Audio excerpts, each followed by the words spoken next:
And welcome to Hannity and Colmes. We're glad you're with us. We go right to our top story tonight. We are only 16 days away from the Iowa caucuses, and the race remains too close to call for both parties. Joining us tonight from the campaign trail, he joins us in Waterloo, Iowa, is presidential candidate Fred Thompson. All right, Senator, I got to go back to the last debate because I haven't had a chance to show this. This, to me, is your finest moment. Let's roll the tape. Well, I'm not doing hand shows today. No hand shows. No hand shows. I'm with you. And so, does that mean, is that yes or no for you? Do you believe that global climate change is a serious threat and caused by human activity? Well, do you want to give me a minute to answer that? No, I don't. Well, then I'm not going to answer. Senator, I loved it. Tell us what was happening there, if you can. Oh, well, you know, 30 seconds is entirely too long, or a minute is out of question, you know, to answer an important question. So now they want a series of hand shows, and there ought to be a few things that's beneath the dignity even of presidential candidates, and I drew the line. and it's just that simple. All right, let me go. There's good news for you out of Iowa. David Yepsen's probably the reporter of record. He's with the Des Moines Register, and he has a piece out today. If I could read it to you, I'm sure you probably have heard about it by now. He said, after a sluggish start, talking about you, Thompson has sensed an opening in Iowa, and he's moving decisively to exploit it. He goes on, the opening arises from a combination of Romney's changes of positions on social issues and Huckabee's stumbles on foreign policy questions and immigration. After his winning debate performance in the Des Moines Register debate, he said Thompson has embarked on a lengthy bus tour of the state. During these final days, his campaign will hold 50 events in 50 communities, visit 54 of 99 counties, and then you picked up the endorsement of Congressman King. So what's happening there? Yeah, well, a lot of good things are happening, Sean. You know, we're getting down to the fourth quarter now, and we're taking it to the people. And, you know, historically, things change awfully rapidly in these early primary states. And Iowa, historically, that's certainly been the case. I mean, you go back and look at 1980 or 88 or 94, the pundits have usually gotten it wrong. And, you know, we're coming on strong. You know, Yepsen said the thing that I like the most, that the conservatives now have a horse to ride. And so what I'm saying is saddle me up. Let's go. All right, well, then you have to bring that pickup truck back from Nashville. I think that might help you out as you would do it in your Senate campaigns. No. All right, but let me ask you this, because Mike Huckabee has had this surge. It's been most prominent in Iowa, Senator. But now with the surge, similarly comes scrutiny. It comes scrutiny over clemency, over pardons, over paroles, over immigration, over tax increases. Has he been unfairly characterized as a conservative? As a conservative, you say? Yeah, I mean, are you questioning that? He's not a conservative. I mean, you know, he is what he is. He can speak for himself on that. I'm not here to cut him down, but he's not a conservative. I mean, if you look at what he's done with regard to taxes, if you look what he's done or not done as far as illegal immigration is concerned, closing down Guantanamo because he thinks it might incur some favor with our enemies or foreign nations or allies. You know, I think there's not a real appreciation of the kind of world we live in.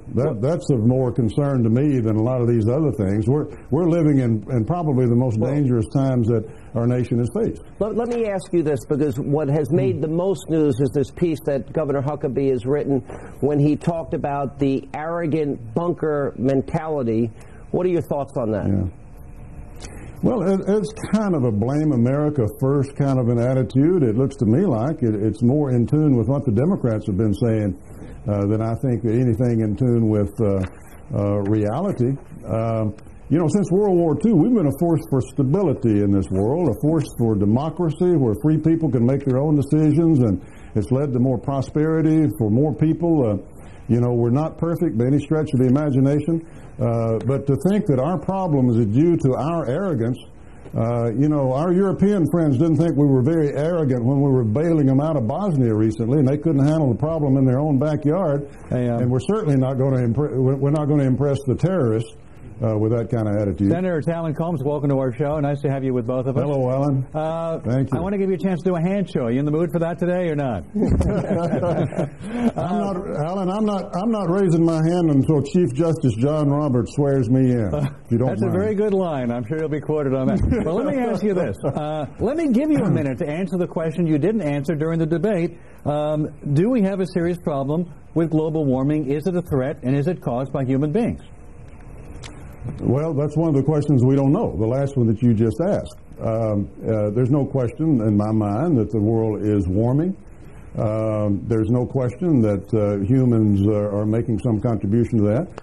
But there's a lot of answers that we don't have yet, Alan, that we need to get. We need to know whether or not this is a part of a phase or whether or not it's permanent, as best we can tell. We've had cooling periods in our country, or in our world before. We don't know the extent to which this is man-made. We don't know the effect of it. The estimates of the results of all this are all over the map. And I object to those. I object to those people who say the books are closed, no more questions can be asked. We've got to now adopt the solutions that we're putting forth in order to deal with it. We're not there yet. You answered the question, I think, in less than a minute. See, it could have happened a few days ago. All right, let me move on to some other things here, because when the Iran NIE report came out, you said they're undoubtedly intent upon nuclear weapons. You said, I don't care what the latest NIE says. That's foolishness. You said that represents our inability to get a handle on it more than anything else. If you're president, are you not going to care what 16 different intelligence agencies say on any particular issue? I'm going to concentrate on improving our intelligence capabilities, Alan. As you probably know, I served on the Intelligence Committee. I've met with foreign leaders, and I've met with CIA officers in faraway places dealing with questions such as this. We have a real problem with our intelligence community. It has created confusion and inconsistency. We now have a report dealing with one of the most important issues facing our country that's totally inconsistent with one that came out just 2 years ago. The Israelis don't believe it. The British don't believe it. They have pretty good intelligence agencies. And we're concentrating on the wrong thing in this report. Whether or not Iran today has a weaponization program is not the important point. The important point is they continue to enrich uranium. That's the most difficult part of the process. Once they have enriched uranium, and it's enriched sufficiently, the weaponization will take a short period of time. But the report, and I don't trust the Iranians to make the right decision in the future. The report showed, though, that we were not nearly as far along as some people thought, and the rhetoric coming out of the administration, which was very close to warmongering from my point of view, seemed to be discounted by what this report actually said. Well, you're not paying close enough attention to what I just said, Alan. To start with, we don't know how far along they are. None of our estimates have ever been precise. None of them have ever pretended to be precise. But the point is that everybody agrees they continue to enrich uranium. And in the future, with a turn of the screw, they could turn it into a weapons program. And it depends on their intent in the future. That means that we need to continue the policies that we have of being tough on them and making sure our allies join us in the appropriate kinds of sanctions. We've got to pick it up right there with more with Fred Thompson coming up after the break.